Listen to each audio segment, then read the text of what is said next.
Hello everyone, my name is Richard Corliss. Today I'm here with the wonderful Robin Riebel. Robin's going to help us today with some demonstrations and share information about laminate flooring installation. So let's get to it. Today we're focusing on how to install laminate flooring. We're going to cover the following areas. We're going to look at tools and materials, which include a list of required tools, materials, and then a demonstration of each tool and material. Why laminate? We'll break down the different types as well as the benefits of installing laminate flooring. We'll also provide an overview of the workshop and safety precautions, preparing the subfloor, installing the laminate flooring, cleaning, and finishing touches. And finally, of course, a summary of what we've learned today. That sounds like a lot of great information, Robin. Now let's discuss some essential safety precautions. Wear safety gear, like safety goggles. They protect your eyes when using any cutting machinery. If needed, use gloves to protect your hands from sharp edges. However, never use gloves while you're using a power saw. The saw can actually snag the glove, right, and pull it toward the blade. You don't want that to happen, right? So for the rest of the install, gloves are fine. Knee pads to protect your knees while you're working on the floor. Believe me, you're going to need them after a couple of hours, okay, of this install, all right? The work area. Ensure your work area is clean and well ventilated. Keep your workspace free of clutter to avoid trips and falls. Organization is key here, okay? Now, tool safety. Always follow the manufacturer's instructions when using these tools. Keep sharp tools away from your children and pets, and also husbands, okay? All right? Now, and also unplug electrical tools when not in use. Right. Great advice, Richard.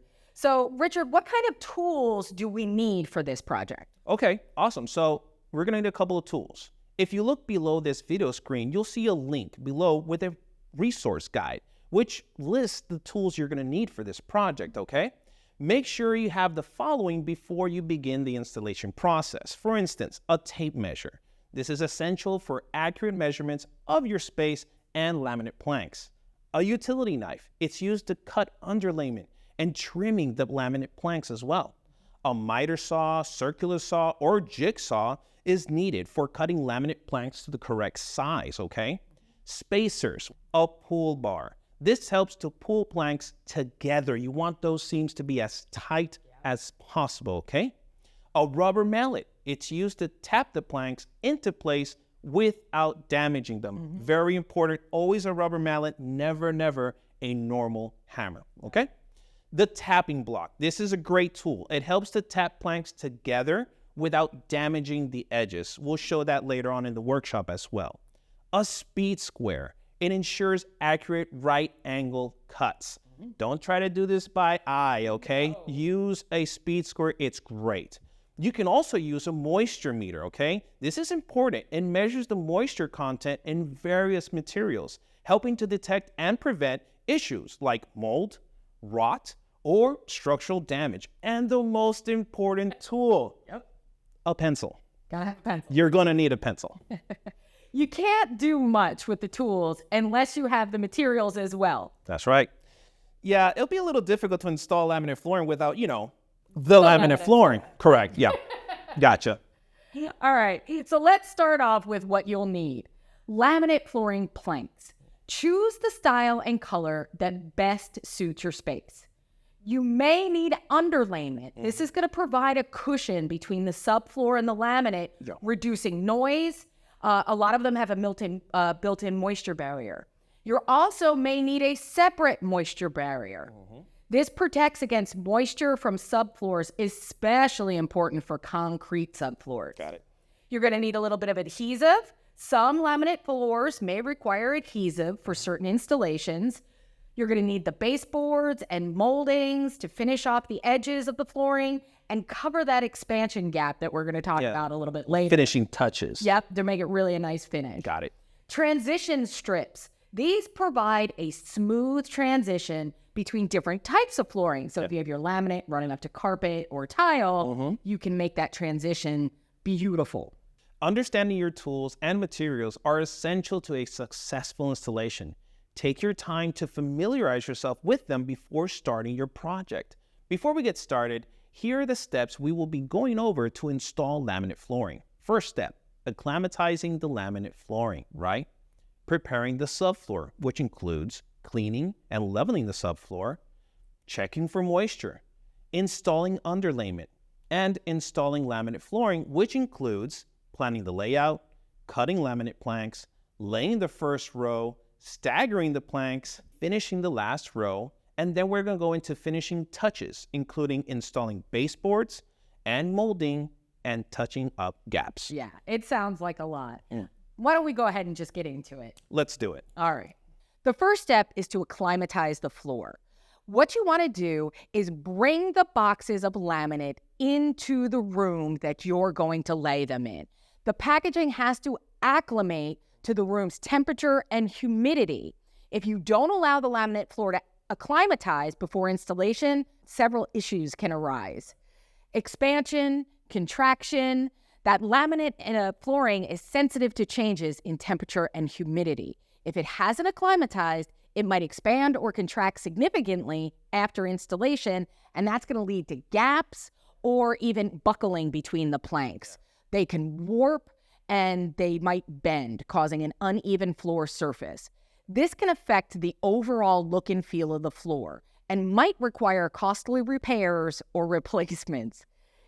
Now, you can also get joint separation, where that locking mechanism between the planks can be stressed if the flooring expands or contracts after installation. This leads to that joint separation where they pull apart from each other.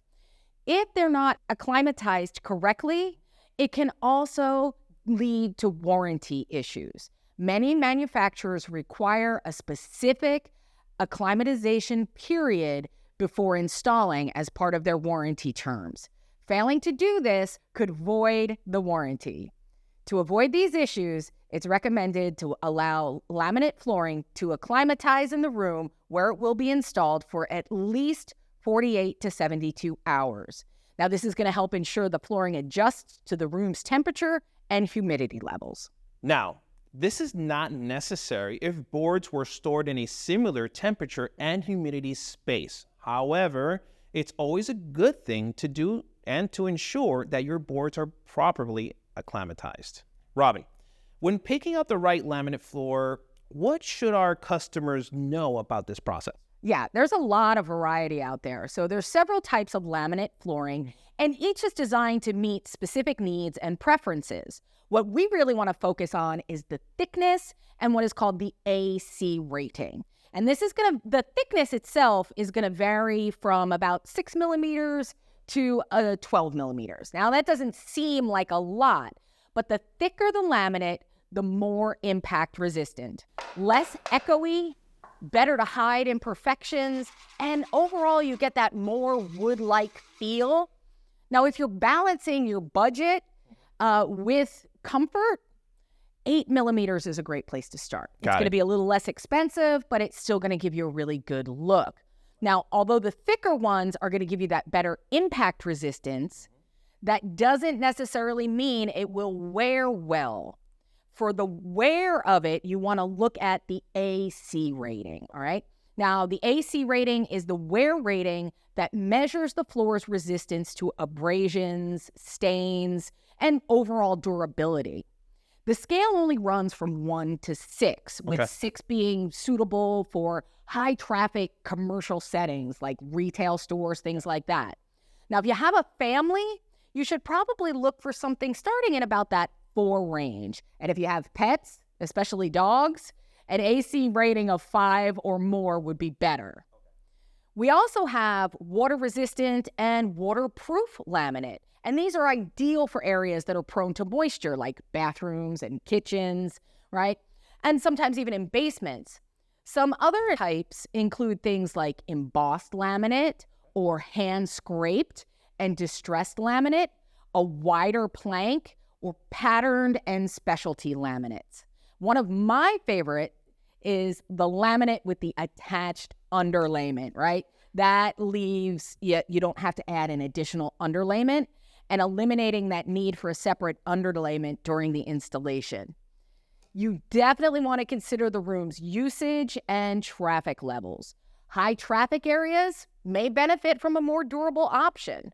For areas with high moisture, you're definitely going to want to choose that water-resistant or waterproof laminate, especially bathrooms. Awesome. So it's very important to select the right laminate flooring for the job. By understanding the different types of laminate flooring and their specific benefits, you can make an informed decision that best suits your needs and preferences. Now, let's move on to the second step, preparing the subfloor, okay? To ensure it is clean and it's level, you don't want a lumpy floor, as like Robin has mentioned, it can buckle and shift over time. So this is really, really, really important, preparing that subfloor, okay? Right. Now, cleaning. We need to sweep and vacuum the area thoroughly to remove all dust and debris, okay? The next step, leveling. Use a level to check for uneven areas. Now, what is considered level, okay? Subfloor unevenness cannot be greater than 3/16 of an inch over a 10-foot span, or 1/8 of an inch over a 6-foot span, okay? You're gonna sand down those high spots if needed and fill the low spots with leveling compound. Yeah, that's really important. The better your prep is, the better your final floor is going to be. Of course. Now, after you've done all that, leveled it out, cleaned it off, we want to check the moisture level of the subfloor. When you're installing laminate flooring, it's crucial to ensure that the moisture levels of both the subfloor and the laminate planks are within acceptable ranges. The moisture content for a concrete subfloor should be below 4.5% with a concrete moisture meter. The moisture content for a wooden subfloor should be between 6 and 12%, and there should be no more than a 4% difference in the moisture content between the subfloor and the actual laminate flooring itself. The moisture content of the laminate flooring itself is generally between 6 and 12%. So using that moisture meter is essential to check these levels accurately before installation. If the moisture levels are not within these acceptable ranges, you risk issues such as warping, buckling, or other damage to the laminate floor. If necessary, install a moisture barrier to protect against moisture from the subfloor. Now, I'm glad you mentioned the moisture barrier, Robin. This is something a lot of people forget to do when installing laminate flooring by themselves, okay? This will prevent future damage and ensure the longevity of your floor. So, before you put in the moisture barrier, make sure to accurately measure the room and write down the dimensions for easy reference, right? Cut the moisture barrier material to fit the length and the width of the room. When you lay the moisture barrier, start in one corner of the room and roll the moisture barrier out, okay? When placing the next sheet of moisture barrier, overlap the edges. This is really important. It needs to be at least 6 to 8 inches of overlap. This overlap helps to prevent any moisture from seeping through the seams, okay? Use moisture-resistant tape to seal those overlap. You want it watertight, okay? Make sure the tape is applied smoothly and securely to prevent any gaps. Use a utility knife or scissors to trim any excess moisture barrier material around the perimeter of the room. Leave a little excess material up on the walls, as this can be covered by baseboards or molding later, okay? Some laminate flooring underlayments comes with a built-in moisture barrier, while others do not, okay?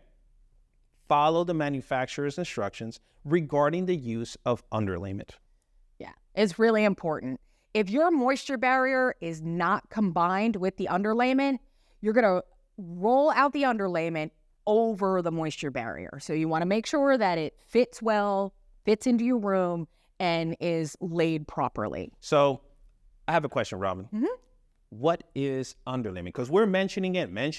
We keep talking about The it. people are probably like, okay, got it. What is it? So can you explain to me what is underlayment? Sure. The underlayment provides a cushion between the subfloor and the laminate flooring. Now, that does a lot of different things. It reduces noise. It prevents that moisture from coming up through it.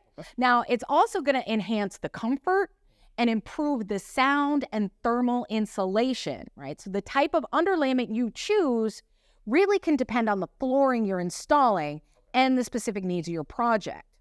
For example, your foam underlayment is a really popular choice for laminate and engineered hardwood flooring.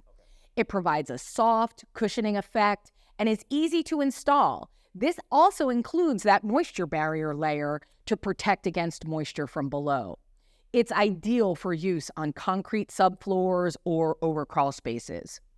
You can also get a cork underlayment, which is a natural product, which is great. It's known for its excellent sound insulation properties, and it's eco-friendly, which also means it's naturally resistant to mold and mildew.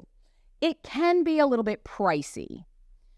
Felt underlayment is a really great one. It's made out of recycled fibers and is often used under hardwood and laminate floors. And this provides good cushioning, durability, and really great sound dampening properties, right? And it's often treated, they'll put a treatment on it that will also make it resistant to moisture and mold, which is nice because, it is felt. It's like a fabric product that treatment makes sure you're not going to get that moisture and mold in there.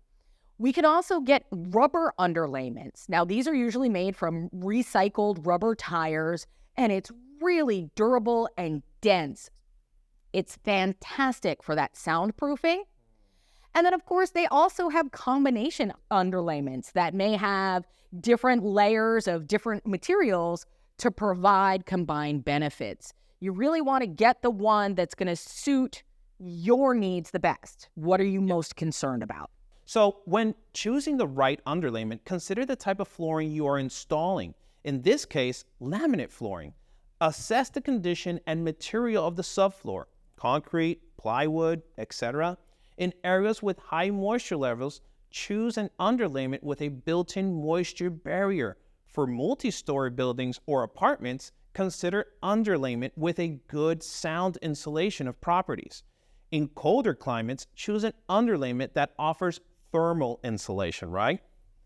Right. Now, we were speaking about colder climates. Yeah. Did you know that a lot of laminate floors are compatible with that in-floor radiant heating? That's being used a lot nowadays. It is, right? So if you have, or if you're thinking about adding that in-floor heating, make sure that the underlayment and the flooring are compatible because some underlayments may be or may not be. So you want to make sure that they are compatible with that radiant flooring, but a lot of them are. So that's a really great feature. Yes, love it. I love the fact that you can put some of these are compatible with that heated floor, which definitely I'd love to have in my house. One day I'll have it. But it's Robin, great in the bathroom when you get out of the shower in the winter. Perfect. But before that, Robin, I have another question for you. Sure. All right. So again, we're talking about underlayment.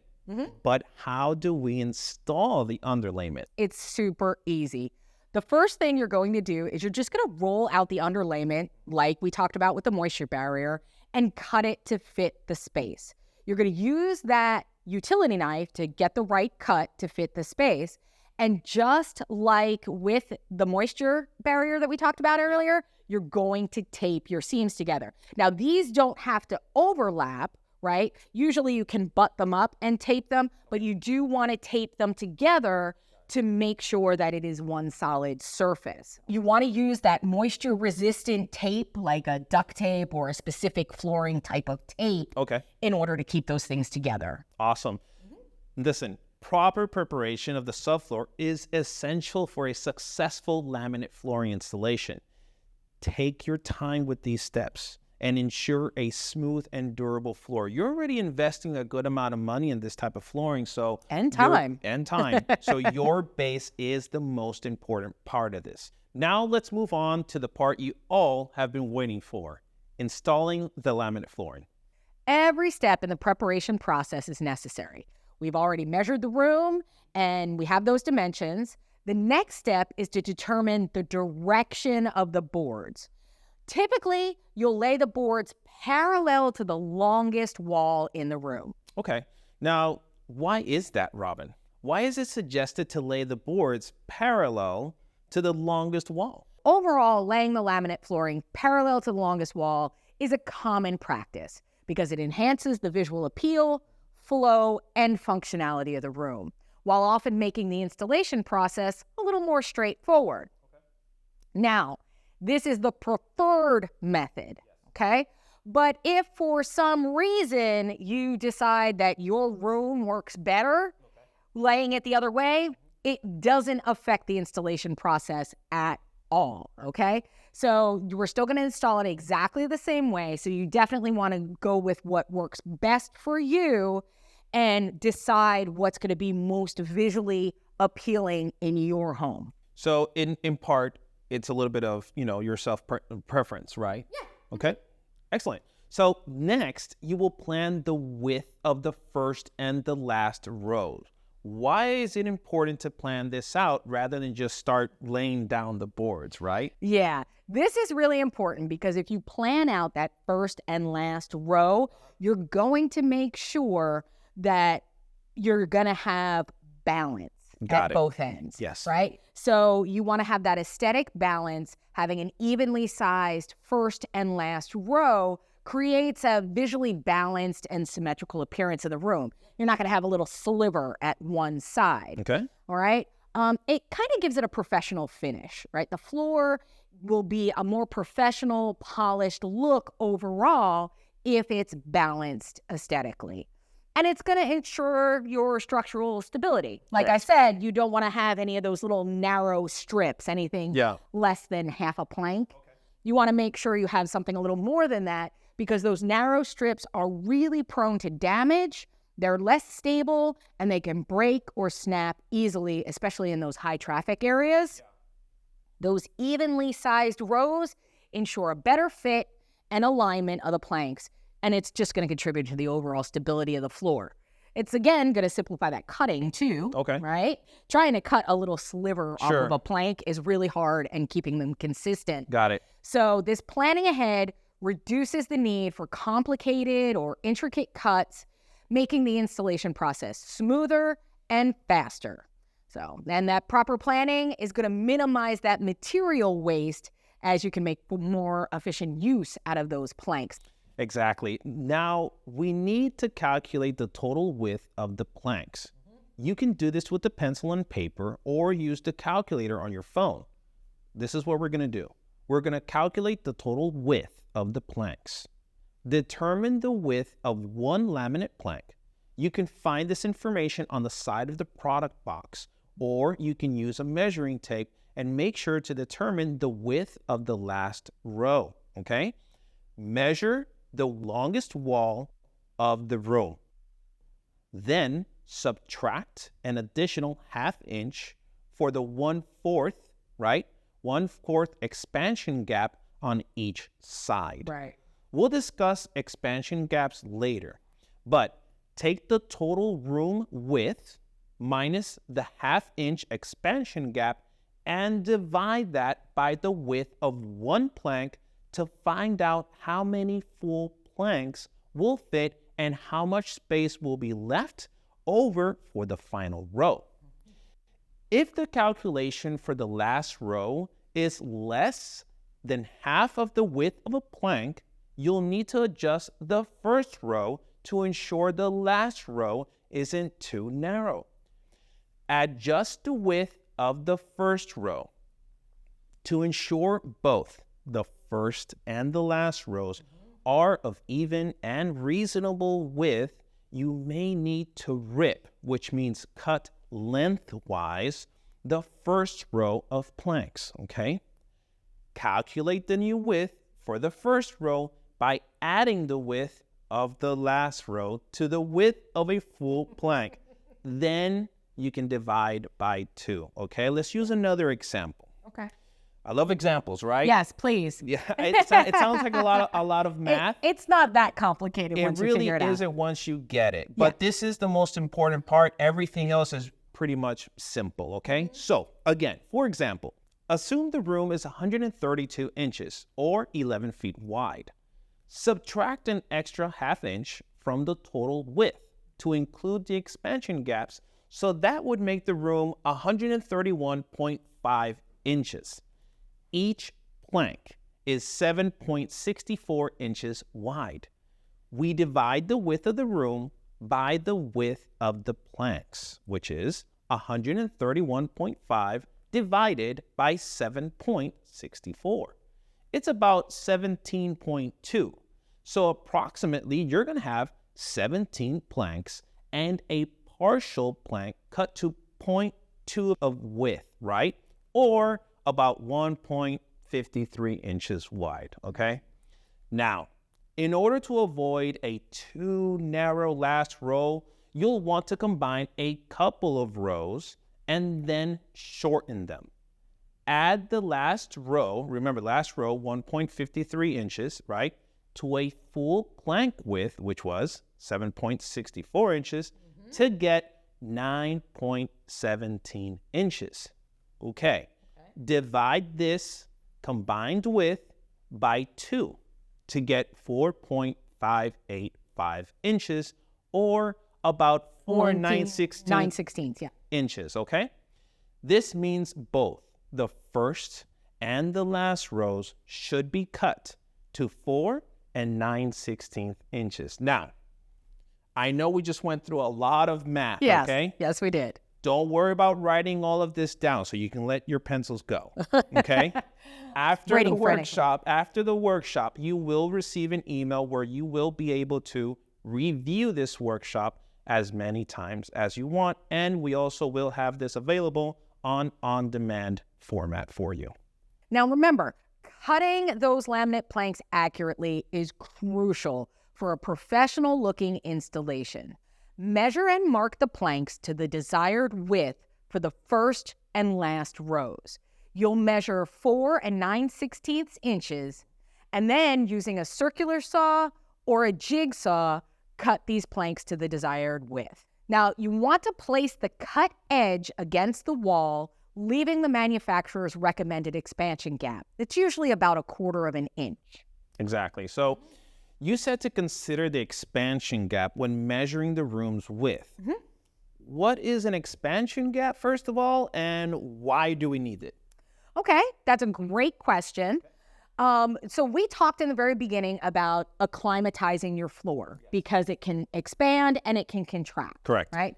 Once you've installed the floor, you want to leave an expansion gap as a small space that's left between the edges of the laminate flooring and the walls or any fixed objects like a door frame, column, cabinets, things like that. Got it. And that's to accommodate that natural expansion and contraction of the flooring material. Okay, got it. So I'm going to leave an expansion gap all around the room. If it's a perfect square, all around the room, 1/4 inch of expansion gap so that the floor can move if it needs to, it can right? expand, It expands and it has a little bit of room to expand and contract. Yep. perfectly. Okay. Laminate flooring is sensitive to changes in temperature and humidity. The material can expand in high humidity or warm temperatures and contract in low humidity or cold temperatures. An expansion gap allows the flooring to expand and contract without causing issues. Without an expansion gap, the expanding laminate planks would press against the walls, right, outwards, leading to buckling or warping or lifting of the floor, right? This gap ensures there is room for the floor to move without causing damage, okay? The expansion gap helps to maintain the integrity of the joints between the planks. Without it, the pressure from the expansion could cause the joints to separate or even crack. You know, laminate flooring is a floating floor system, meaning it's not nailed or glued down. That expansion gap allows the entire floor to move as a single unit, ensuring proper functionality and longevity. Most laminate flooring manufacturers require an expansion gap as part of their installation guidelines. Failing to provide this gap can void that warranty and leaving you unprotected in case of damage.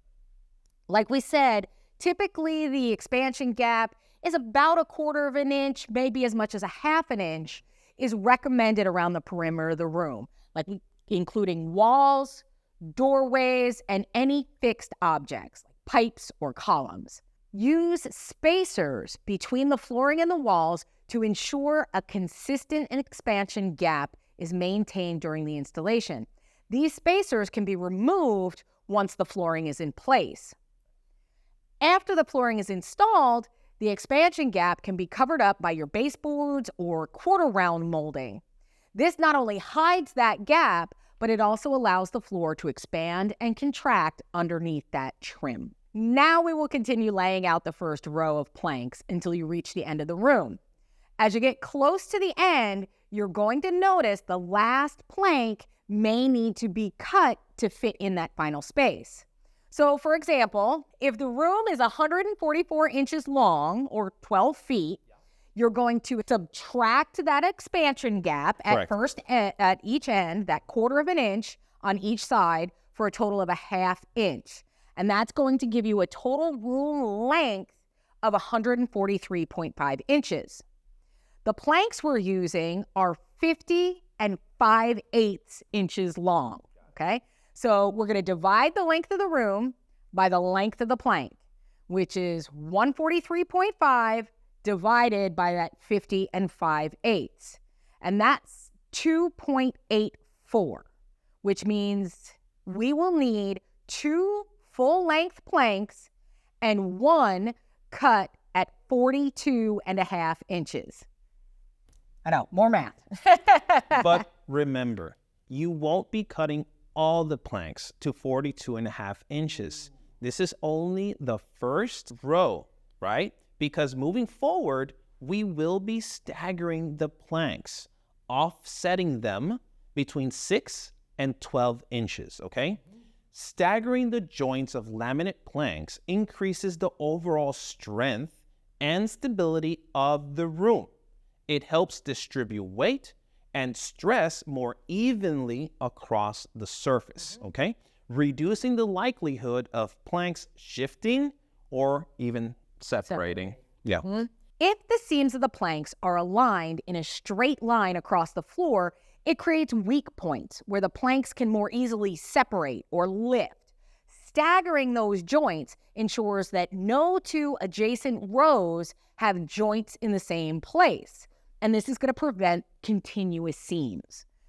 Staggered joints create a more natural and visually appealing look, mimicking the appearance of a more traditional hardwood floor. It avoids the repetitive, kind of grid-like pattern that can result from aligned joints. Now here's a cool tip. Staggering allows you to use offcuts from one row to start the next row, minimizing waste and making the installation more efficient. This not only saves materials, but also reduces the cost of the project, which is always good. Yeah, I love to reduce the cost of the project wherever possible. Why not? Plus, subfloors are not always perfectly level. That staggering helps compensate for any slight variations in the subfloor, creating a more even and stable surface for the laminate flooring. Begin the first row with a full plank. Ensure you leave the appropriate expansion gap along the walls, and when you reach the end of the plank, and cut the plank to fit. Use the remaining cutoff piece to start the next row. You want to ensure that that offcut or cutoff piece is at least 12 inches long to maintain stability. Aim for a random or at least varied staggering pattern, right? You want to avoid creating a real predictable, uniform stagger, such as like that stair-step pattern. Correct. I think sometimes they're called the H patterns as well. You'll notice a lot of H's on your floor. That's where you're noticing that the pattern keeps repeating itself. So you're better off every time you get this excess amount. Make sure that when you're using that to your next row, they are different sizes. Minimum 12 inches, but make sure they're different sizes throughout so you don't get that repetitive pattern. Exactly. Right? This randomness enhances both the structural integrity and the aesthetic appeal. You want to ensure that the end joints in adjacent rows are staggered by at least 6 to 12 inches. Yeah. Right? And this distance, again, is going to help distribute that stress and prevent weak points. Now, what's great about laminate flooring is how easy it is to lay out by clicking the planks together, right? Yeah, that makes it super easy. When connecting the planks, angle the tongue of the plank you're installing into the groove of the installed plank at about a 20 to 30 degree angle. Slowly lower the plank while exerting gentle pressure until it clicks into place. A tapping block and a rubber mallet can help ensure the planks are snugly fitted without damaging the edges.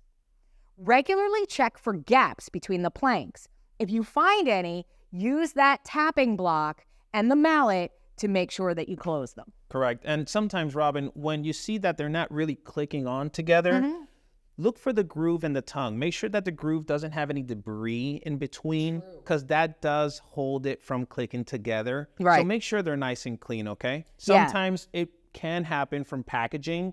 At the end portions might be a little bit broken off. And these are situations where you're going to have to be looking out for that, okay? Absolutely, because they should go, you should feel some resistance when you click it, but it should be pretty easy. You shouldn't really be pressing on it hard. It'll click in easier than that. Excellent. Now, continue laying the planks row by row, clicking them together. Now, finishing the last row can be a little bit tricky, as we've spoken before, right, with all the math, but with careful measurement, it can be done smoothly. When you reach the last row, you may need to use a pull bar, okay, to pull the planks together, as there will be limited space to the angle of the planks. You're going to want to place the flat, padded end of the pull bar against the edge of the flooring plank that needs to be pulled tight. The bent end should face away from the plank. Use your rubber mallet to tap the bent end of the pull bar. This action pulls the plank towards the previously installed plank, ensuring a nice, tight fit. Continue tapping gently but firmly until the plank is snugly fitted without any gaps. The pull bar is particularly useful when installing the final rows of flooring near walls or other obstacles where a tapping block and a mallet can't be used due to that limited space. It also is really good for the last plank in a row, right? Because when you got to get that last plank in, sometimes you need a little pull and you can't fit in that tapping block. Excellent. Now, remember, the key to a successful installation is patience and precision, okay? Take your time to ensure each plank is properly fitted and secure. Now, what happens when you have an obstacle like doors, poles, and vents? How do you work around this? All right, I'm really glad you asked that. Okay. All right. Take, for example, laying laminate flooring around your toilet, right? Perfect You're going to put laminate in your bathroom. Sounds good. Well, before you lay the flooring in the bathroom, first of all, make sure you're using a laminate product specifically designed for those moisture-prone areas, and you're going to want to seal all edges and seams properly. And also, if you're wondering how to remove a toilet, we do have a workshop on how to remove a toilet, okay? So Absolutely. You can check our on-demand section, and you will find that workshop there. Yep. Now, that toilet flange, you want to make sure it's free of debris. Now, chances are in that toilet flange going into your floor, when you pulled off the old toilet, there's going to be leftover wax from the wax ring, if you have a wax ring, things like that. There might be some caulk from around the base of the toilet. You want to make sure that you clean all of that and also check the flange height, okay? If it's too low, you might need to install a toilet flange extender to ensure a proper seal once that flooring is installed. Just like any other row, you'll want to lay the underlayment according to the manufacturer's instructions. Cutting around the toilet flange, right, using a utility knife to make precise cuts for the underlayment if it isn't already attached. Measure the distance from the walls to the center of the toilet flange. Transfer these measurements to the laminate planks, marking the center point. Trace the outline of the toilet flange onto the laminate planks, adding a small allowance of about 1/4 of an inch, right? You're still going to need that expansion. Correct, for expansion and contraction. You can use a contour gauge, which is an excellent tool, to accurately measure around circular or oddly shaped objects. This is a must. And if, just in case, they come in different sizes, right? Yep. So if it's in your budget, go ahead and buy yourself a small one. And if you can, buy yourself a larger one for larger curves. Yeah, this is great for any oddly shaped things you need to cut around, like door frames, things like that. If you're not going under your door jamb and you have to get it right in the center there, it's really great to have that contour gauge to help with those weird cuts. Once you've got that cut drawn on your piece of laminate, you're going to use a jigsaw or a coping saw to cut along your marked lines, creating a hole for the toilet flange. You want to dry fit the planks around the flange to ensure a proper fit before your final installation. Install the laminate flooring as usual, using spacers to maintain an expansion gap around the perimeter of the room. When you reach the area around the toilet flange, fit the pre-cut planks around it. Ensure the planks are snug, but allow for that necessary expansion gap. Always an expansion gap. As you're seeing, it's a repetitive topic, right? Expansion gap, you always need one. Right. The only difference with doing this around the toilet flange, because it's going to be in a wet area, is you are actually going to fill that expansion gap with silicone caulk. We always use the silicone caulk because it gives the flexibility to move when the floor expands and contracts. So you're going to want to use that silicone caulk around the edge of the laminate where it meets the toilet flange to create that watertight seal. Allow the caulk to dry according to the manufacturer's instructions. One question we get is, how do I handle transitions between different types of flooring? For example, going from a tile floor to laminate, how would you accomplish that? Oh, yeah, that's really not that complicated at all. You're going to treat the end of the tile floor kind of like you would a wall, right? You're going to measure the width or the length of the planks from one wall to the edge of the tiles. And you're going to cut the planks as you would for the last row in a normal room. Got it. Okay? So that's going to leave a gap. It's going to leave a bigger gap, right?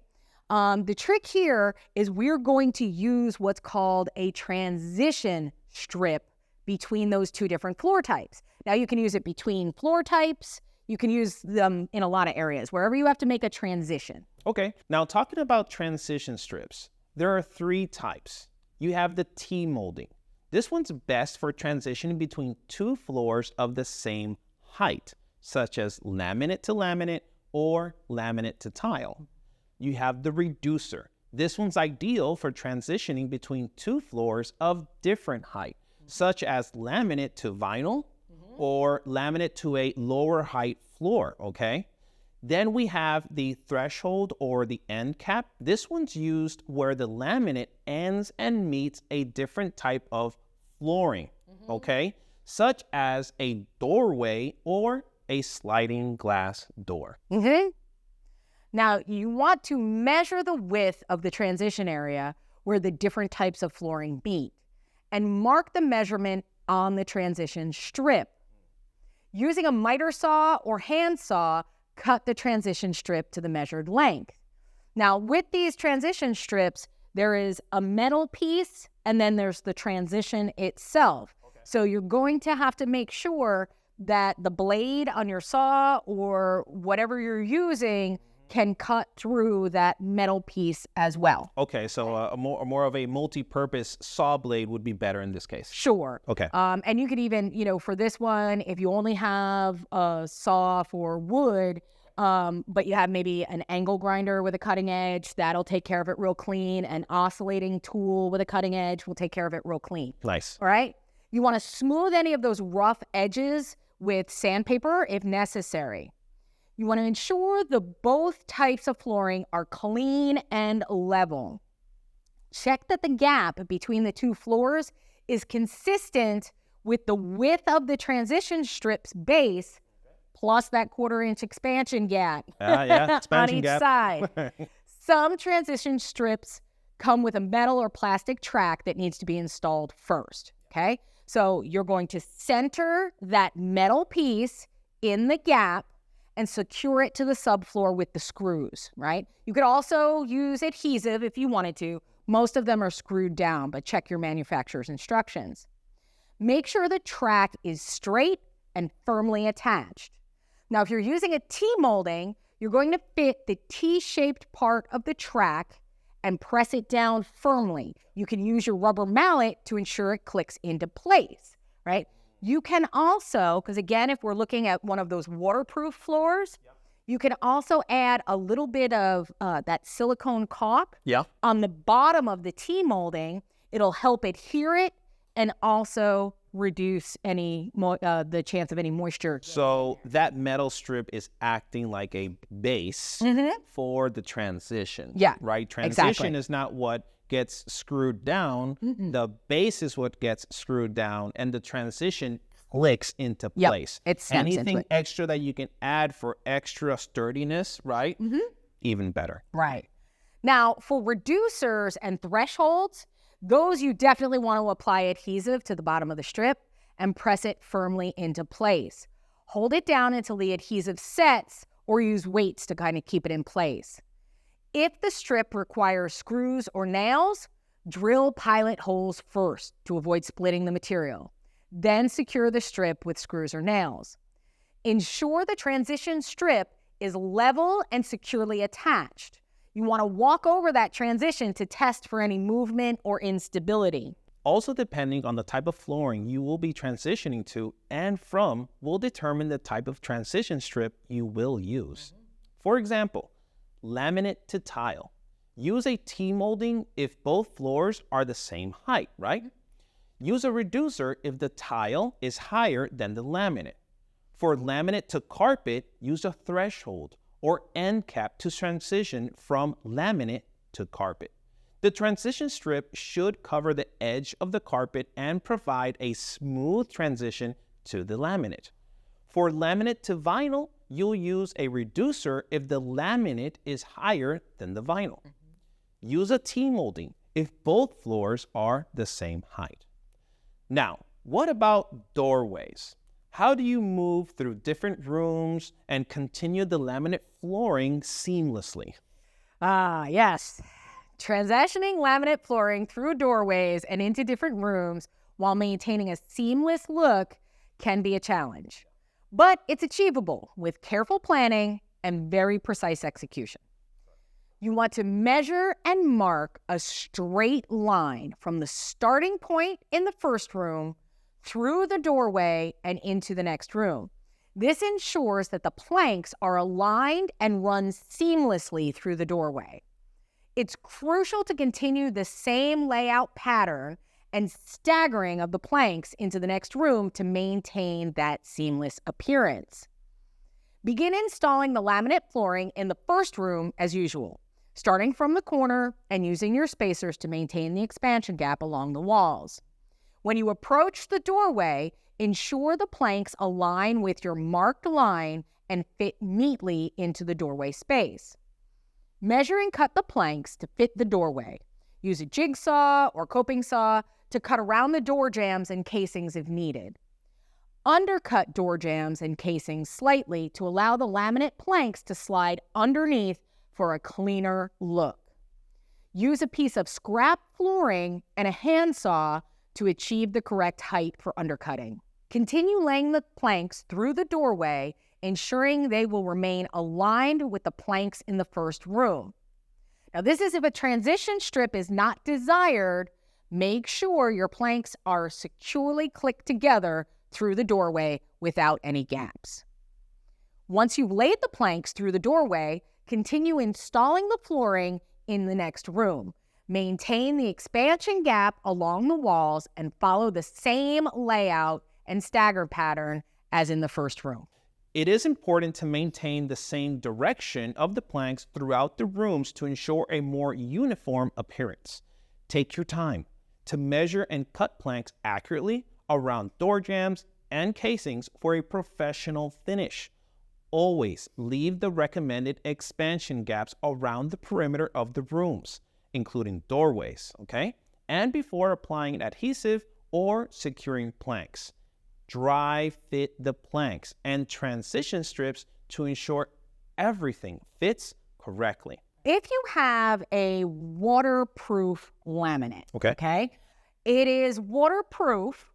The joints between the planks are waterproof, okay? But you still have that expansion gap all the way around the outside.